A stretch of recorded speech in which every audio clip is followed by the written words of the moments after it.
Hello and welcome back to the Mojo Podcast and the last episode of this third series, which has been all about Mojo and sporting endeavour. I really hope you've been inspired, entertained and found some pearls of wisdom in here. I've been blessed to have found and been introduced to 10 incredible guests, all with their own take on Mojo, their unique stories of ups and downs in and around sport, and crucially, the lessons they have learned along the way. And then the generosity they've had to share those stories with me and all of you. So thank you to my guests. This week, just a superb guest to close the series. And it's really appropriate to be talking about the end of one thing and the beginning of something new, about change and transition.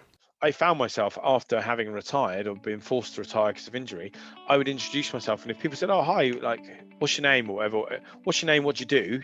I'd be like, "Oh, hi, I'm Ollie. I used to play rugby," because it was who I am. It was everything about me, right?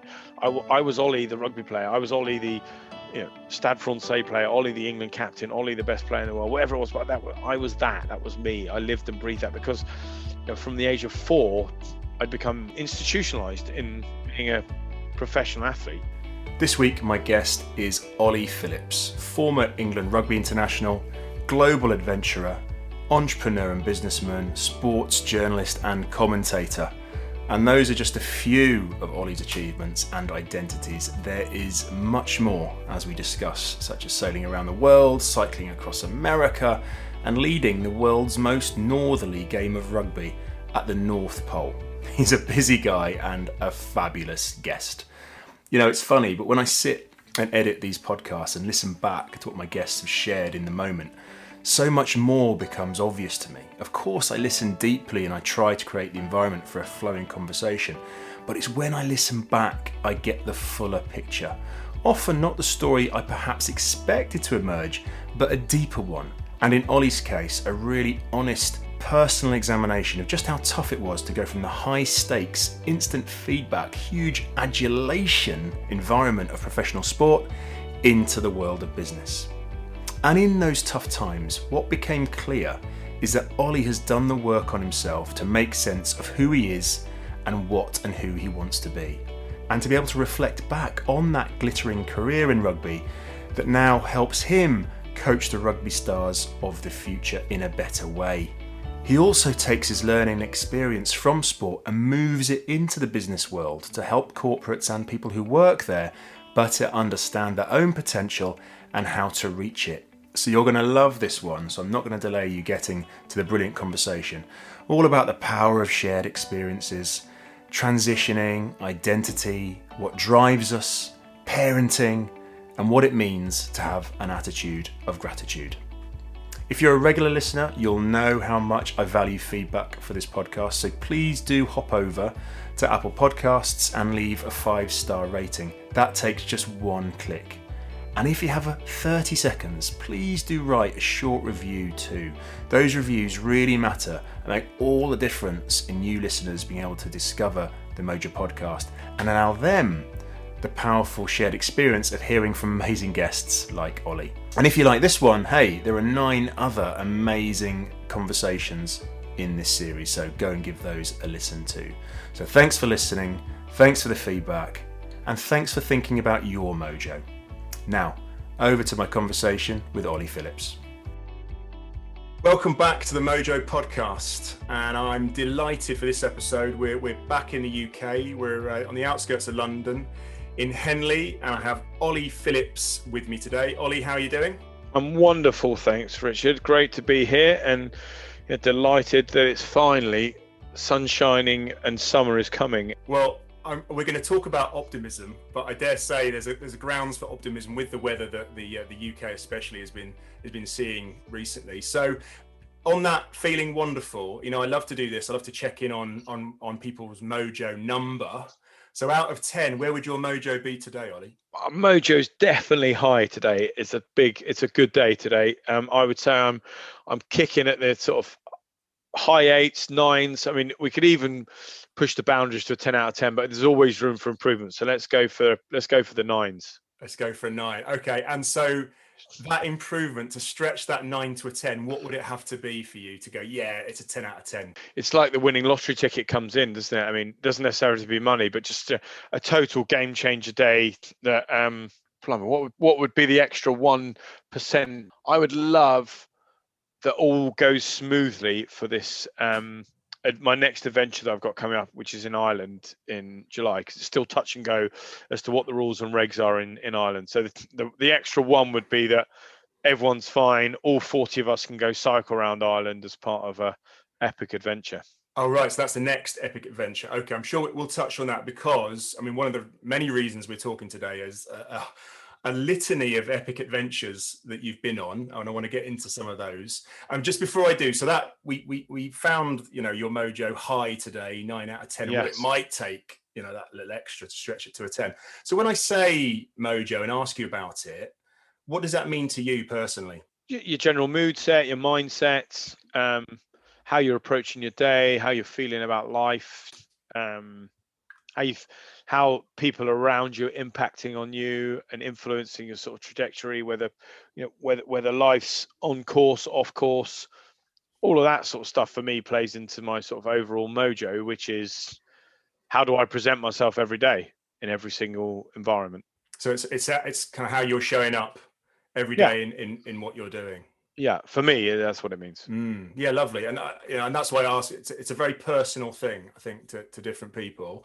And look, I obviously research my guests before we meet up, and I was looking at your LinkedIn profile, and you talked about how I show up in whatever guise. And as I said to you on the phone before, I'm not sure I've seen a more full, longer LinkedIn profile of someone of your kind of age. There's a lot. Just put it all in there. Just chuck it all on there. Chuck it all on there. Well, there's a lot of stuff in there that you've done in the world of sport, in the world of adventure, in business, being an entrepreneur, being a journalist and commentator. So I'm just wondering what that, you've done an awful lot at this point in your life. I'm sure there's loads more to come. But does that help your mojo, having that kind of behind you? I mean, it's a great question. Yes, ultimately, I would say, because you take confidence from experience, right? I think if you've been there, done something, it's never as scary as it is at the start, right? But I think, I'm not, out of all those things you've mentioned, I've never, I've never been the best or anything like that. It's never always been about that. It's just been about excelling and fulfilling my own potential, right? So my own interests and my own capability and my own potential in that environment. And I would say that's evolved over time, because at the beginning, in my younger years, if you like, my late teens, early 20s, I was sort of obsessed by me, and becoming, the best athlete and winning all the competitions and and it was all centered around that. And actually, if I were to reflect on that now, having been late 30s now, the best things that have happened to me in my life have been all through shared experience. And actually, the end results were sort of positive, but there could always have been more, and it could always have been better. It could always have been worse. But I'm quite happy and content with where it all ended up, kind of thing. So yes, I'm driven. Yes, I like the sort of success factor, but it's become less and less about the outcome. Life's all about stories, all about shared experience. I mean, even our example as a a tripe one, I will always remember my first call with Richard Stokes, where he was sat on a beach in Ibiza with blue skies behind him as it was raining outside, right? So I know that's a trivial tripe example, right? But that is, I'm never going to remember the piece of equipment that I rang you on, or but I will remember the moment, the shared experience. And for 10 years down, it will still be, do you remember that time you ran me on a beach, you git, and you were sat in a pastel colored top, and it was like life was glorious. Like, that's the beauty of shared experience and shared memories of a particular moment in time. You sort of reflected back to being, the younger you versus now, and I guess that's when your your relationship with sport was probably getting quite serious. When was that the time? And you'd say yourself, I was very driven, probably quite egocentric, as we said. But when was that moment where you knew actually being an elite athlete, being a professional athlete, that could happen? I think you start to get a feel of it, or at least a hope, an inkling around 15, 16, when you start to play.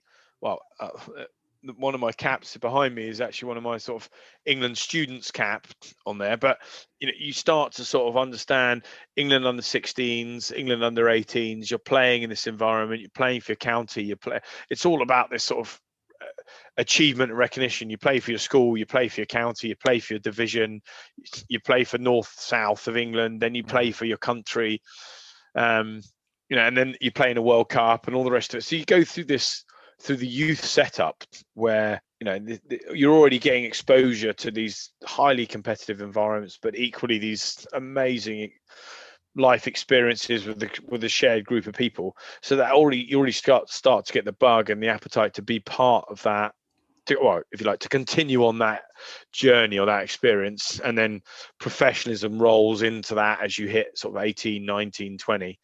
And fortunately, it's becoming less and less now in rugby, I'm seeing, but fortunately at the time when I was playing, there was the opportunity to still, maintain university and academic, I guess, foundations, so that you could set yourself up with something. Whereas I'm seeing more and more players now straight out of school, 17, 18, they're in that professional environment just because of how competitive it's got now and how cutthroat it is, and ultimately, money's driven that as well.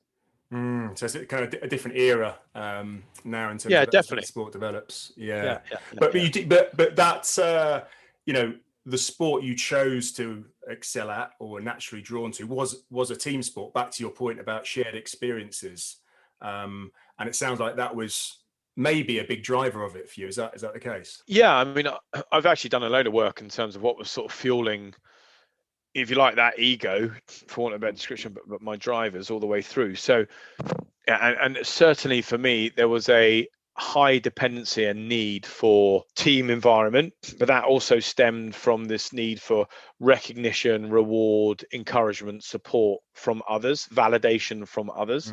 And a sporting environment is, if they're some of your sort of whatever weaknesses, tells that you need, right? A sporting environment is perfect because you've got one or two coaches that basically pick you or don't pick you each week. You've got a crowd of people, be it 10,000, 80,000, 50 people, that's at the end of it tell you whether you're great or not great. And then you've got a group of teammates that sort of either love you or loathe you. And and that as an environment for a personality like me that was seeking those sorts of things was, I've never done a drug in my life, but I would liken it to being a drug addict, right? That would be my fix. Right. Getting that external validation from these either key people immediately around you or that wider community of fans. Is that super instant feedback? Yeah. On whatever you've done. On them every day. Every single day, whether that be in training where a coach is like brilliant, absolutely excellent, or the team, you overcome something, to then match day, 80,000 people, 10,000 people, whatever it is that's in the stadium, and then because of the nature of sport, you get to do it every week, right? And that roller coaster just keeps on rolling, and if it's good, it's great, and if it's bad, it's terrible. And that those highs and lows are infectious. And I think I wasn't clued in when I was playing as to what my drivers were. I was just obsessed with being the best. And it was only when I left and transitioned out of the sport that I was like, and there was this huge, obviously, void in my life that suddenly I was like, oh my God, like, why do I feel this way? And what's going on?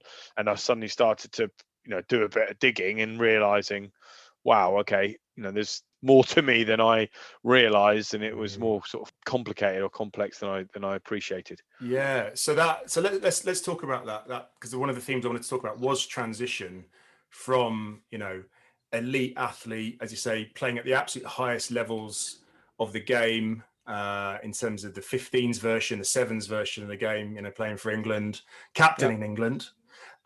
And then all that you talked about, the adulation, the feedback, the adrenaline, almost like drug-like that you talked about, to then you're not playing.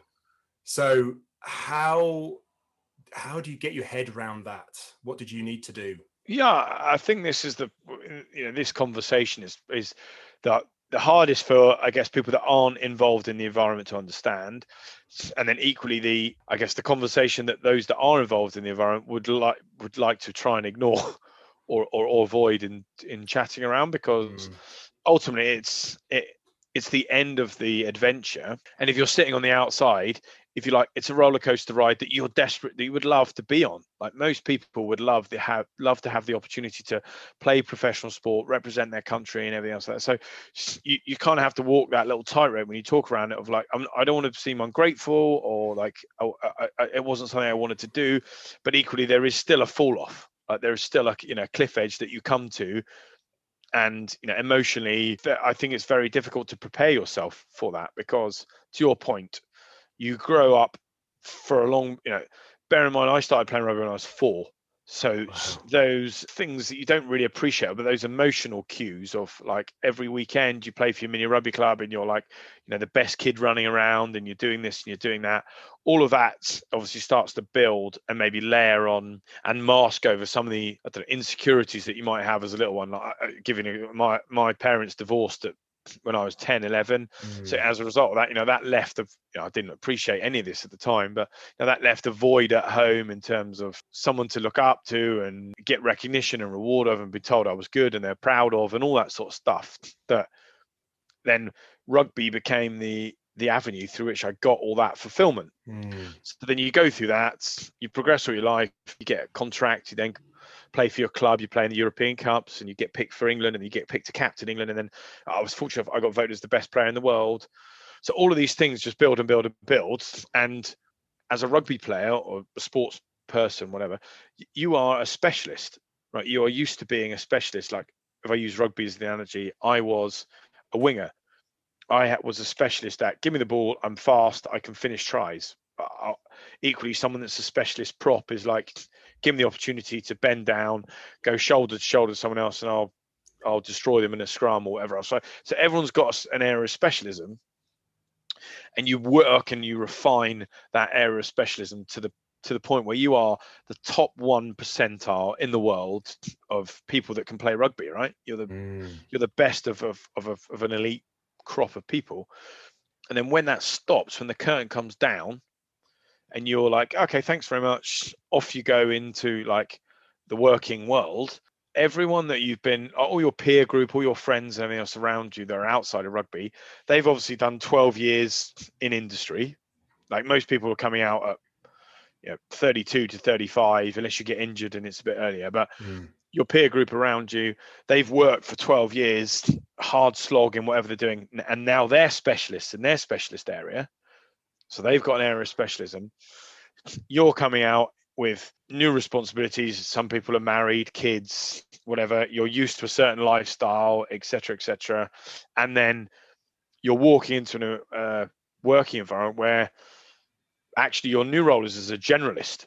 And you're like, well, hold on, no, give me the ball. Like, give me the ball. Like, I can, to use that as this sort of to try and contextualize. It's like, no, I want to dot I's, I want to cross T's. That's what, I'm used to being the expert in this arena.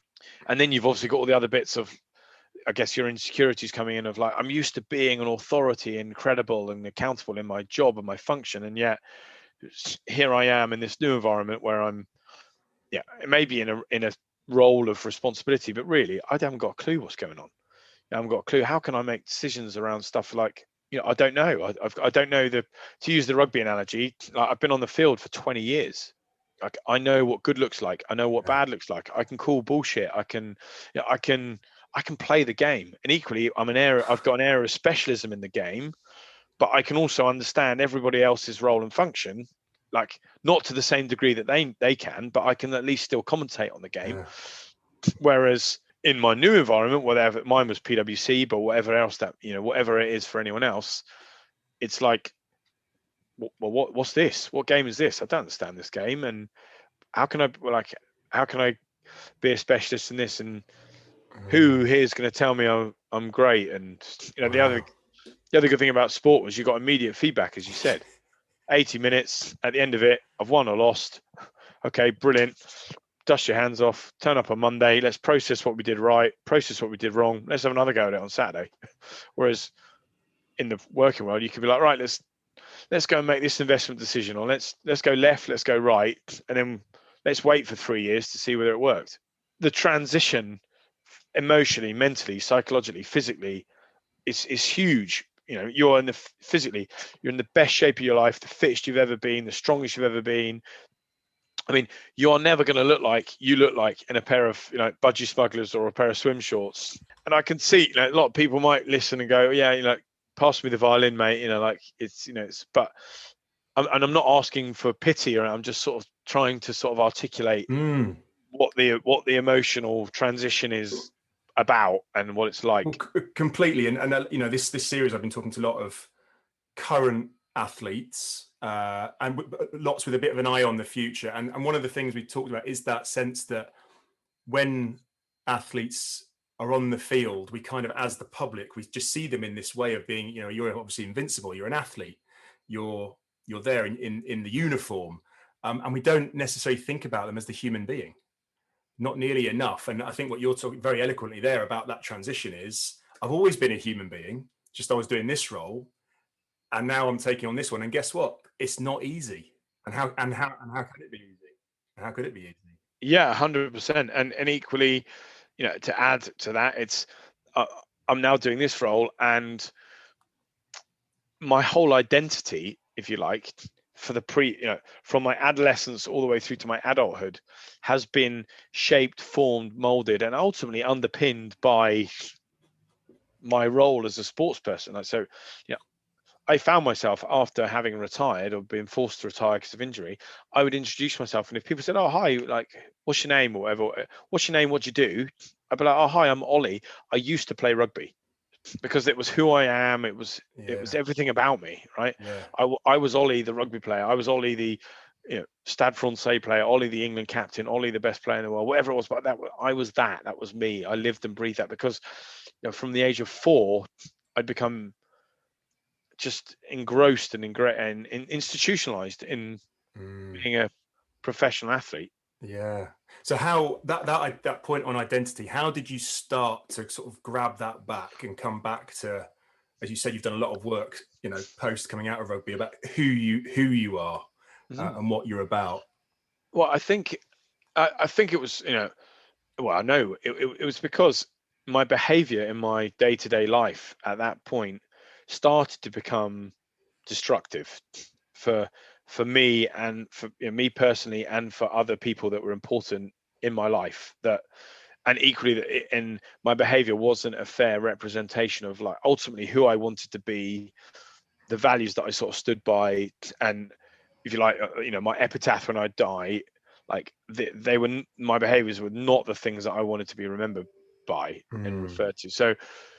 So I'd become a destructive force, if that makes sense. And as a result of that, I reached out for help, and luckily there were people around me, if you like, through the RPA, which is our Rugby Players Union and whatever else, Right. that could help connect me up to the right people that were, it was a company called Cognasti, so like a counselor or therapist, whatever you want to call them, that ultimately for me it was my savior, that I could just sit there and say, look, this is what's going on in my head, this is what's happening, I don't understand it. And initially, that process takes a long time, because initially when I turned up, I treated it ultimately as almost as rehab, as I walk into the physio, I broke my arm, tell me what I need to do, how many exercises do I need to do, and you'll tell me 100, I'll go and do 200, and then you'll tell me I'll be back in 3 months, I'll make sure I'm back in 2, and it'll all be fixed, and I can walk. But it doesn't work like that. So that was another piece of the puzzle, which is okay, this isn't you tell me how high to jump and I'll jump higher. This is, Ollie, you need to talk down, you need to tell me what's going on, and then as you talk, I'm going to ask you some challenging questions that are going to enable you to, if you like, realize what is happening in your world, and what your triggers are, what your tells are, and ultimately what these things are that determine and drive your own behavior, and then you're going to get control of them, and then you're going to move forward in a positive way. Wow. So all, as you said, all that you're then able to look back on. So this is why I've been in rugby, attracted me so much. This is why it was so important. And as you say, that's the looking back bit. And now, right, looking forward, what do I choose to be? Yeah, what do I choose to be, and what are my tells? What brings on some of these destructive behaviors, so you can start to appreciate and manage and control them a little bit better. Who do I, then moving forward, like, who do I want to be? How do I want to behave? And then start to design that, right? Be the architect of your own success and future. But I mean, that took it took me 18 months to get that, to go through that process. So yeah, it was really challenging. Definitely, it was one of the hardest things I emotionally and mentally had gone through. Definitely, but it was worth it. And that lovely phrase used there about being the architect of your own life. What is it you decided then? Right, this is Ollie 2.0. What is it I want now from life? Yeah, I think it comes down to some of those things we spoke around originally, which was I had a very clear picture in my mind as to like the person that I wanted to be, like how I wanted to behave, how I wanted to interact with those people around me that I loved and cared about, how I could ultimately show my compassion, love, care, or whatever for them all, and then equally from a, I guess, professional perspective, actually, I mean, in my rugby career, I make it sound, a bit bad. It wasn't all the ego, right? But certainly at the beginnings, it was all driven by my own drivers. And now I'm much more focused on, actually, it's an experience that I'm after. Like I'm after a shared experience. So I still want to be successful, but equally, I just want the shared experience. So if we go to climb a mountain together, this is an extreme example, and we don't get to the top, I'm fine with it. Whereas before, I could never have dealt with it. I could never, ever, Right. ever have dealt with it. I'd have probably just kept going until I'd have killed myself, because it was, the weather was too. Whereas now it's about, I still want to get to the top. I still want to make it happen. I'm still fairly dogged and determined, but that's not the number one driver. That's not the number one priority. It's about, actually, Rich, like I'm here to have this experience with you, and wow, look at this view, and how you getting on, and how are we managing through this, and how are we collectively dealing with adversity and challenge and whatever. And I'll take loads of enthusiasm and encouragement and positives out of that, rather than, well, look at me, I'm stood at the top of the mountain. Yeah, wow. So that's what I wanted to talk a bit about, because a lot of the adventures, the challenges that you've completed since coming out of professional rugby take a huge amount of drive. But it sounds like in that drive there is this almost, I don't know, there's a responsibility within it as well. It's not I must reach for the sake of. It's, I'd like to do this, and I've got the drive to do it myself, but I also want to bring some people with me. That's what it is for me now. If I think if I were, when I speak to fellow professionals or whatever else, or just people, actually, forget like sports people, but I just try and ask them to like fully understand and appreciate their drivers.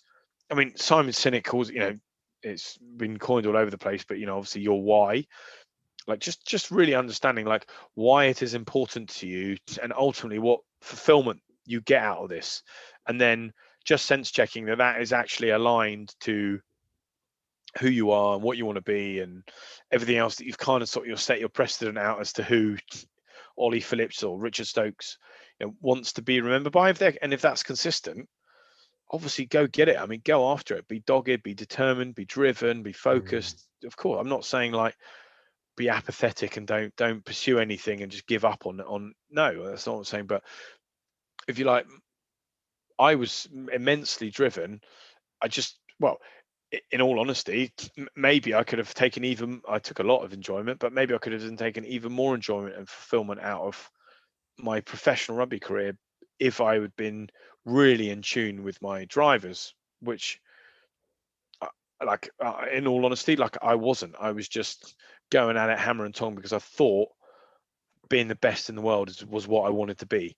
Like, I want to be the best. I want to beat everybody. And actually, that wasn't really what I wanted to be, and that was all being driven by this actual need, which was like, oh, if I am the best in the world, and if I do beat everybody, everybody thinks I'm amazing, and then everybody gives me praise, everybody gives me recognition, and I don't really want to talk about like my parents' divorce or like how my relationship with my old man or whatever else. So I'll just be ignorant to all that sort of stuff, bury it, and I was totally desensitized to it. So I wasn't even aware of it, if that makes sense. But I'll just keep going for this stuff, which flash in the pan makes me feel really good. I was going to say, because you're now, and one of the many things you're doing, you're coaching rugby, the Welsh women's sevens team, if Yes. I'm not wrong. Yeah. Okay, so my question is, so that the drive that you had, and very single-minded in competitive sport, how do you see the balance then between, I guess, old Ollie and Ollie you are now, if you were to be able to play sport at the highest levels and be competitive and win, but do it in that, as you say, that mindset of, it's okay if I don't win or I don't play my best. It's all right. That's enough. Does that square? Does that make sense? That question? Yeah. I still think I'm.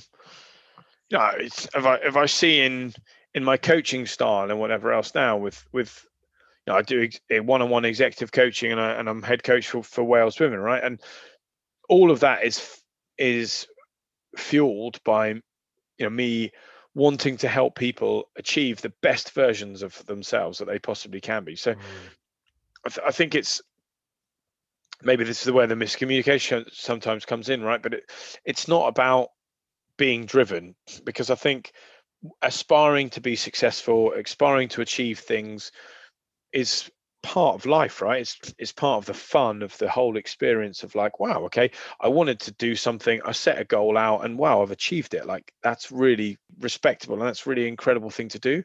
But what you find is a lot of people get to that goal and it's a quite hollow existence, because they haven't really understood why it's really important. And I mean, a classic adage is, you see all these people that like want to be a millionaire, they get to be a millionaire, then they want to be a multi-millionaire because they think, well, maybe that's not enough money, I'll just keep going and get more money. And at the end of it, they've got 15 houses, 3 boats sitting on it, and they're on their 3rd wife or husband, their kids don't talk to them anymore, and they've realized, actually, I don't know what it was all about in the first place, right? They've had a total disconnect from what their driver was and why it was important. So it's just making sure that you've got clarity around why this gives you fulfillment and what's so important about it. And that's what I try and encourage a lot of my coachees and players and whatever else, which is around, look, we're going to set these goals, and whatever they might be, win this game, win a World Cup, whatever else, because they're aspirational, because they give us focus, they give us drive and determination, and they're going to make us all feel really good, right? It's a nice thing to be victorious and having success, in inverted commas. But the real success is going to come from understanding and tuning into why that's really important to you, and actually loving and relishing in this privileged moment that you're in, and all the people around you and the friends that you're going to make. And like, don't lose sight of all of that, because that's actually what's going to stay with you forever.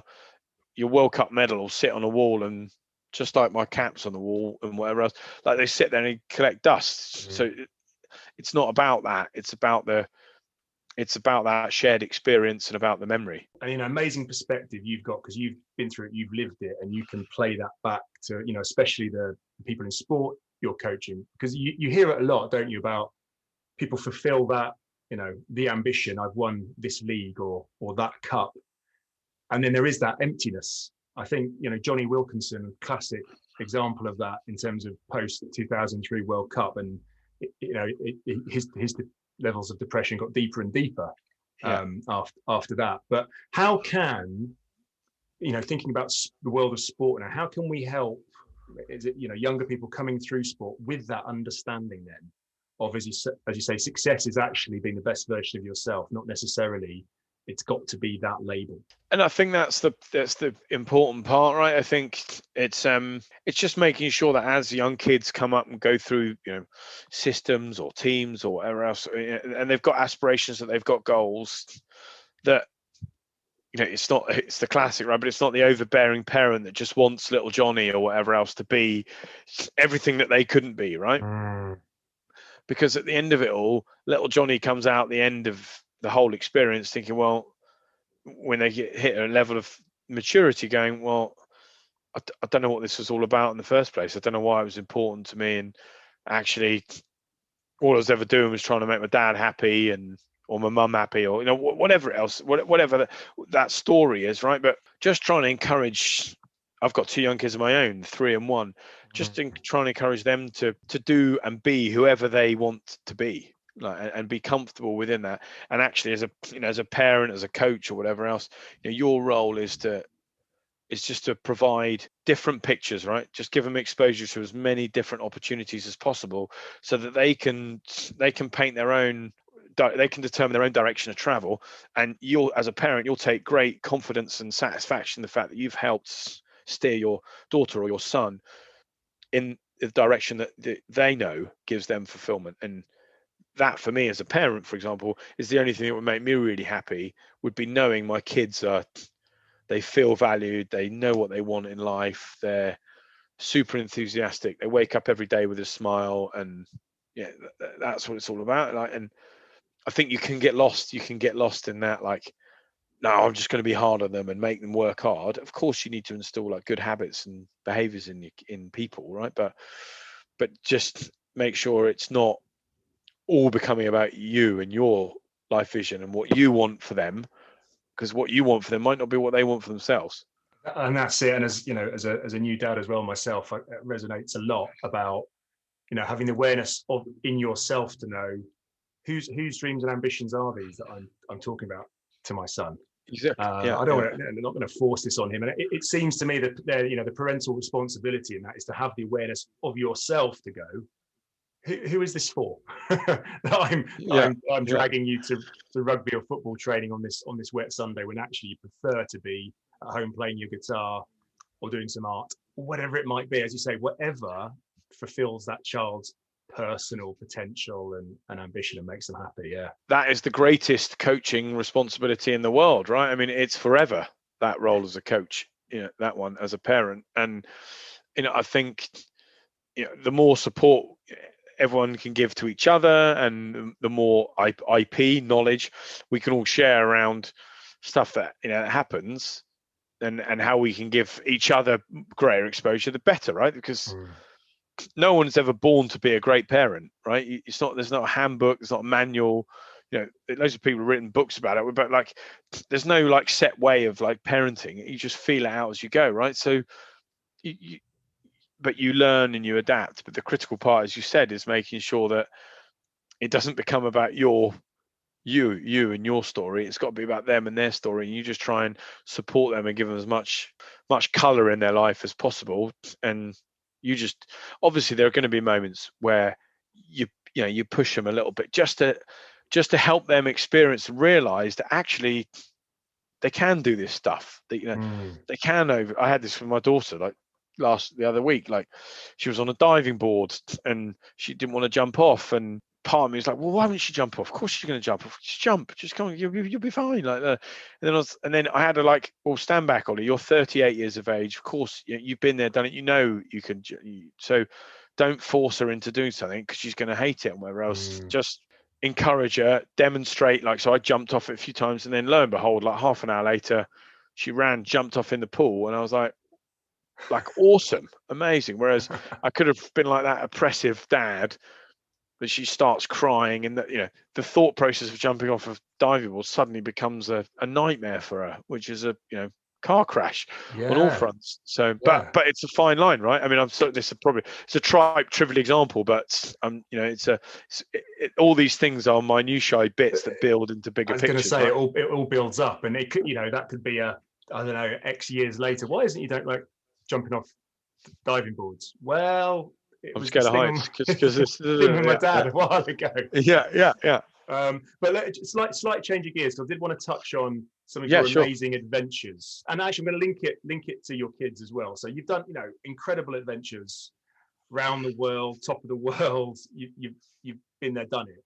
So I wanted to ask you, when your kids come to you I don't know, maybe it's when they're sort of in their teenage years, and they say, "So, Dad, so what of the amazing things you did when I was, before I was around or when I was very little? What one did you learn the most about yourself from?" I would say to them two, but that's cheating, obviously. That's allowed. We can do two. That's a dad. That's the dad's. I'd say, look, I'm going to give you two because I'm your dad. But I would say the sailing around the world, because it came at a time in my life at the end of my playing career. It turned out that was the biggest stroke of luck ever going as part of that, because my entire life direction was ultimately dictated, determined by me doing that race. Wow. Okay. And it opened my eyes up to actually a different way of leading, if you like. And I thought leadership was all around having captaining, like shout the loudest, run the hardest, be the fittest, etc. All this stuff we've already spoken around. And going out on this boat with, people from the ages of like 19 to 75, and their drivers were nothing to do with winning necessarily. They wanted to have life experiences, sail around the world, see the oceans, sprinkle the ashes of their loved ones in the ocean, whatever, right? So all these different drivers, and suddenly made me realize, actually, the only way that you can really advance, influence, coach and achieve my goals, aspirational goals with a collective group of people, is by tuning into what makes them move and really understanding their value set. So was undoubtedly a massive game changer for me. And then the other one, which I would still rank as my greatest adventure ever, was when I cycled across America with my wife. Well, she wasn't my wife at that point, but with my girlfriend, who is now my wife, and obviously the mother to our 2 and soon to be 3 amazing kids. That for me was a game changer, because if you like, all of my life, as I'd mentioned to you, was always about shinier pennies, right? And getting recognition and love and that resonated across everything. So that was sport, that was finance, that was relationships. I was never, that's why I'm talking around behaviors, right? I was always just wanting more. So I just want more money, or want a better girlfriend, or want just never really appreciating and loving the moment and the person, and actually the partnership and all the rest of it, right?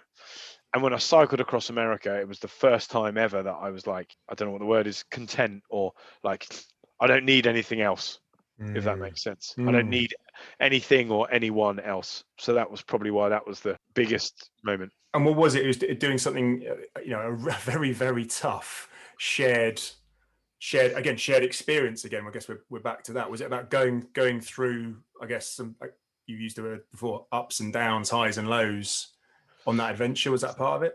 Well, to a certain degree, yes. But I'll be honest, there weren't many lows. Like, I think even like the down bits were still made in a sort of sycophantic way, but like quite enjoyable.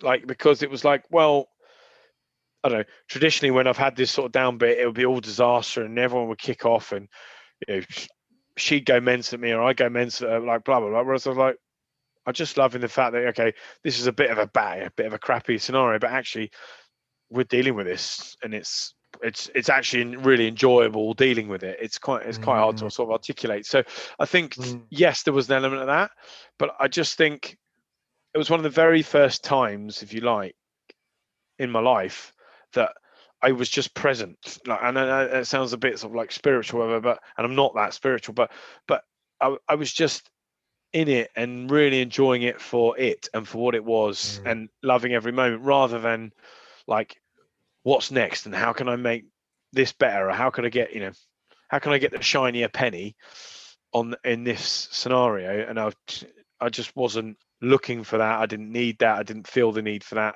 I was just totally happy with where I was, if that makes sense. And I knew at that point that she was ultimately that it was an amazing experience, and ultimately that woman was going to be my wife, because I never had that experience before. Amazing.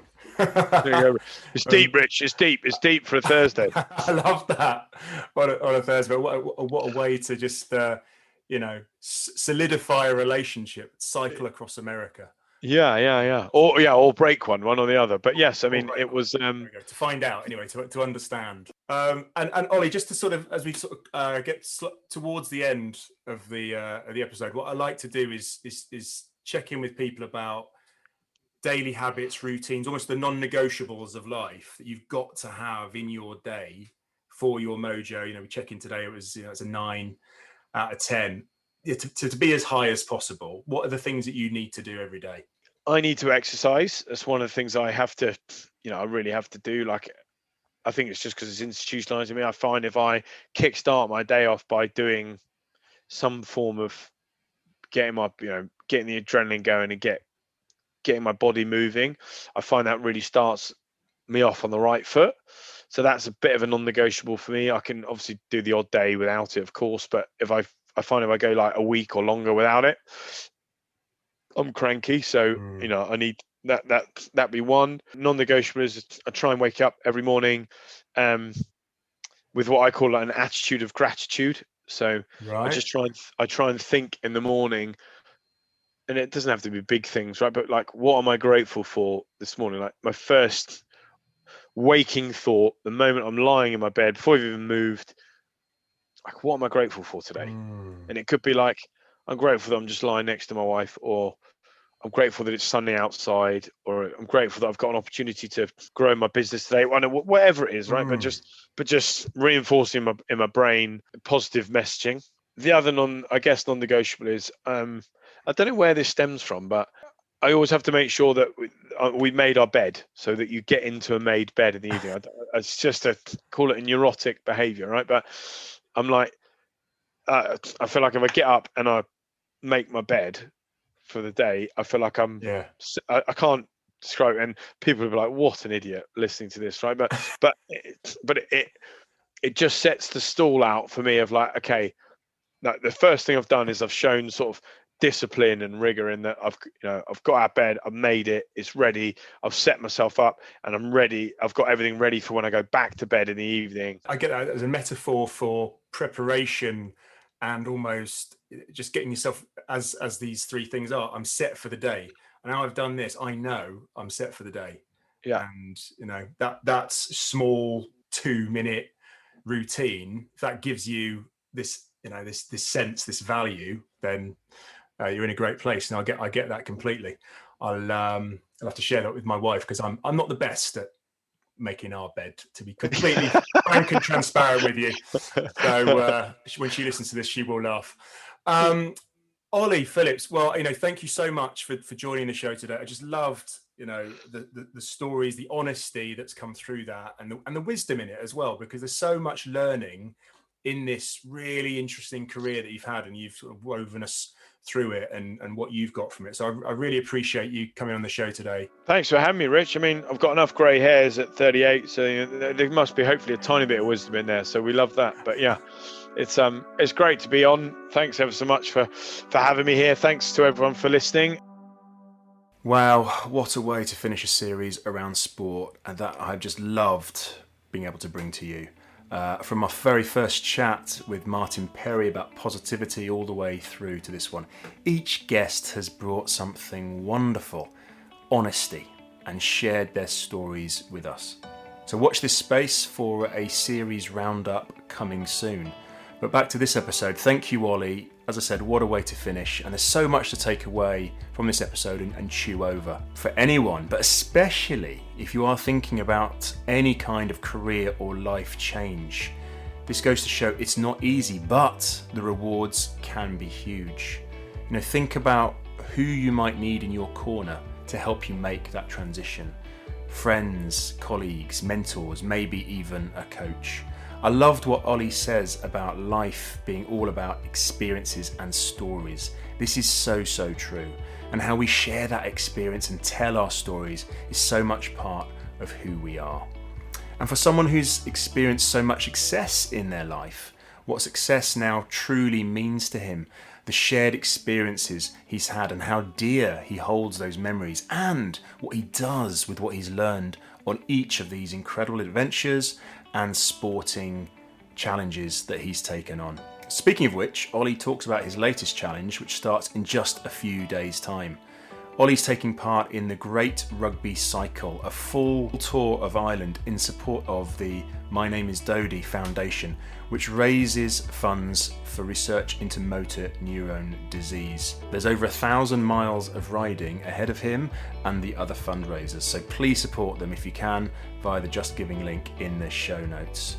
Okay, I never like ending a series, but I do so clear in the knowledge that this has been a joy to make, and that the Mojo Podcast will return with a brand new series in September 2021, with more amazing guests sharing their personal Mojo stories that are always revealing, positive, and inspiring. And if you have a great guest in mind, please do let me know. I'm always looking for those Mojo stories. Okay, until then, I hope your mojo continues to flow.